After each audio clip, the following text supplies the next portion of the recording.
చంచలమ్మ గుడి దగ్గర పూజ చేస్తూ ఉంటే ఇంతలో అక్కడికి సిఐ గారు వెళ్తారు. ఇక సిఐ గారు రాకతో చంచలమ్మ అయితే చెప్పండి, మీకు నిజం తెలిసిందా, ఎంక్వైరీలో తేలిందా అని చెప్పి అడుగుతూ ఉంటుంది. అది వినగానే అక్కడ ఉన్న సిఐ గారు ఇలా అంటూ ఉంటారు, అవునమ్మా ఇప్పుడు మీకు నిజం చెప్పడానికే వచ్చాం, మీ కొడుకుని చంపింది ఎవరో తెలుసుకున్నామని చెప్పి అంటారు. అది విని కేశవ చంచలమ్మ ఒక్కసారిగా ఎవరో చెప్పండి అని చెప్పి అడుగుతూ ఉంటారు. అది విని ఆ సిఐ గారు ఇలా అంటూ ఉంటారు, మీ కొడుకుని చంపింది ఎవరో కాదు, మీ బద్ధ శత్రువైన విజయమ్మ అని చెప్పి అంటూ ఉంటాడు. అది వినగానే అక్కడ ఉన్న చంచలమ్మ కేశవ ఒక్కసారిగా షాక్ అయిపోతారు.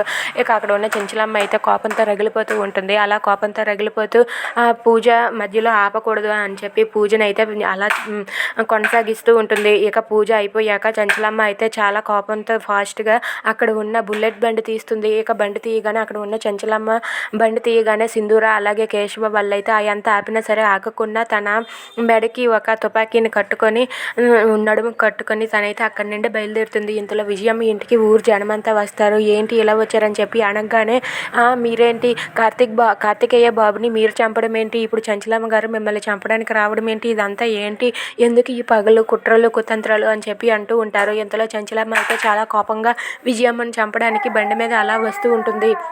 ఇక చంచలమ్మ ఇంటికి వచ్చి విజయమ్మ అంటూ గట్టిగా ఒక కేక వేసి పిలుస్తుంది. దాంతో విజయమ్మ అయితే పైనుండి కిందకు దిగి చంచలమ్మని చూస్తుంది. ఇక విజయమ్మ రాగానే తనకి తుపాకీని గురిపెట్టి ఇలా అంటూ ఉంటుంది, ఏంటి నా కొడుకు చావుకు కారణమైన నిన్ను ఎలా ప్రాణాలతో ఉండనిస్తాను అనుకున్నావు, అస్సలు ఉండనివ్వను, నా కొడుకు చావుకు కారణమయ్యావు కదా, ఇప్పుడు నేను కూడా నీ చావుకు కారణం అవుతానని చెప్పి అంటూ బెదిరిస్తూ ఉంటుంది. Please subscribe our channel.